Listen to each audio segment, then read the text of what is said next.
The greatest deception is not a lie. It is a belief you never questioned. The truth you defended was never the truth you were given. Think about it. We don't discover truth on our own at first. We inherit Italiano. Before we can even reason, we are handed frameworks of belief from our parents, our culture, our traditions. These systems are accepted without scrutiny, not because they are proven, but because they are familiar. Deception survives through this very process. Tradition, repetition, and the authority of those who came before us. It doesn't need evidence or justice to thrive.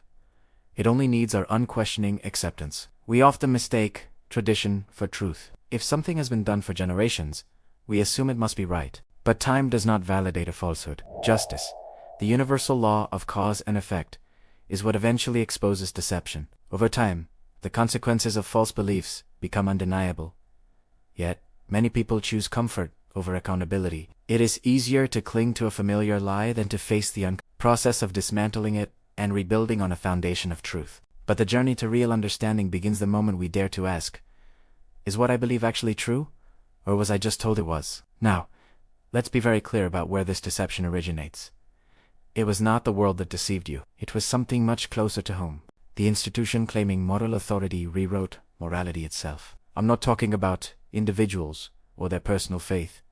This isn't an attack on people. Instead, we must look at the systems, at the institutional authorship that shaped what so many have come to accept as divine truth. We are talking about deception that is systemic, not personal. Consider this. Sacred scriptures have been passed down through centuries, often through intensely political hands. Scribes, councils, and kings made decisions about what to include, what to exclude, and how to translate a word or phrase. When an institution holds the exclusive right to interpret a text, its authority can easily replace accountability. Its interpretations are presented as the only correct ones, and questioning them is framed as a sign of weak faith or rebellion.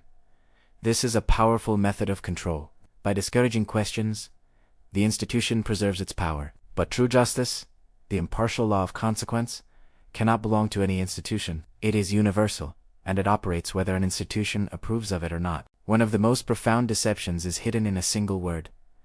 A just God does not curse, he rewards. This might sound strange, but let's examine the language. The word curse has been used to portray the divine as punitive, emotional, and vengeful.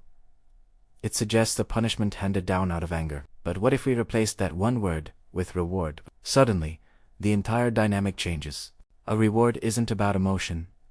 It's about consequence. It aligns perfectly with the universal law that every action produces a corresponding outcome.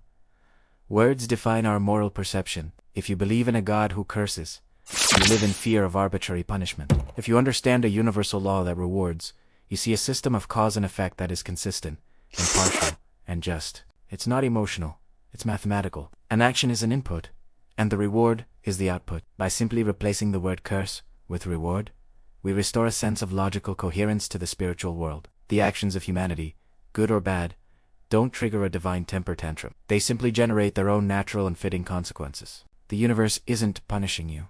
It's responding to you. That is true justice. Now let's talk about forgiveness. If actions create consequences, how can words erase them? This is a critical question. We are often taught that forgiveness is a virtue that cancels out wrongdoing. But this concept creates a huge moral problem. When we forgive an action without any real resolution or accountability, we don't erase the consequence. We simply transfer the moral responsibility. Think about it.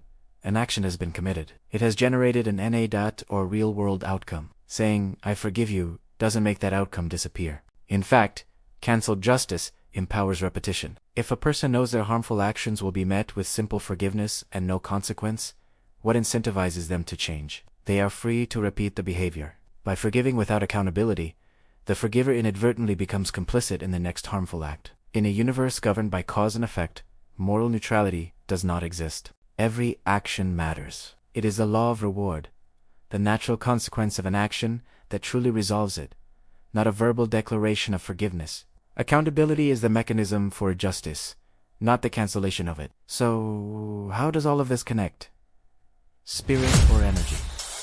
Why words shape the unseen world? Change the word, and the unseen world makes sense. For centuries, we've used the word spirit to describe the unseen force that governs our existence. But the term can be vague and mystical. What if we used a more precise term?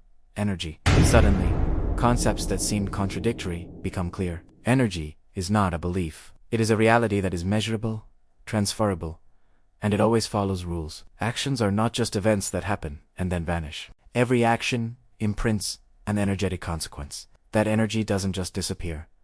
Nothing disappears. Everything continues in some form. This is the key to understanding things like generational consequences. We are told that the sins of the father visit the son. This isn't a curse from an angry God. It's a description of unresolved energetic balance being passed down. Descendants inherit the energetic consequences of their ancestors' actions.